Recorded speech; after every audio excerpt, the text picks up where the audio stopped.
Rahul,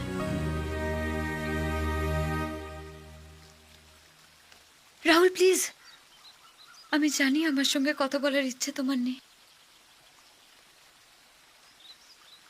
please আমার দিকে ওইভাবে তাকিও না। আমি জানি আমি তোমার কত বড় ক্ষতি করেছি, তার জন্য আমি নিজেকে কোনোদিনও ক্ষমা করতে পারবো না। আমি তোমার কষ্ট বুঝি, আমার জন্য তোমার আজ এই অবস্থা, আমার জন্য তোমার বাবা। আমি একজন ভালো মানুষকে মেরে ফেললাম, তোমার কাছে ক্ষমা চাওয়ার মুখও আমার নেই। তুমি কেঁদো না প্লিজ। বাড়ি ভর্তি লোক, কেউ দেখে ফেললে কি ভাববে? প্লিজ। তাছাড়া তুমি ক্ষমা চাইছো কেন? ভুল তো আমার।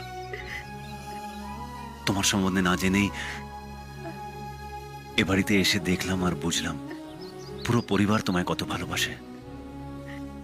তাদের উপেক্ষা করে তোমার পক্ষে আমায় ভালোবাসা সম্ভব নয়। আমার বাবার মৃত্যুর জন্য তুমি নিজেকে দায়ী করো না। ম্যাসিভ হার্ট অ্যাটাক হয়েছিল ওনার, ঘুমের মধ্যেই চলে গেলেন উনি। এভাবে শান্তিতে কজনই বা যেতে পারে বলো? আমার এখানে থাকা নেই, তোমার যদি কোনো অসুবিধা থাকে তাহলে আমি চলে যাব। না না, আমার কোনো অসুবিধা নেই।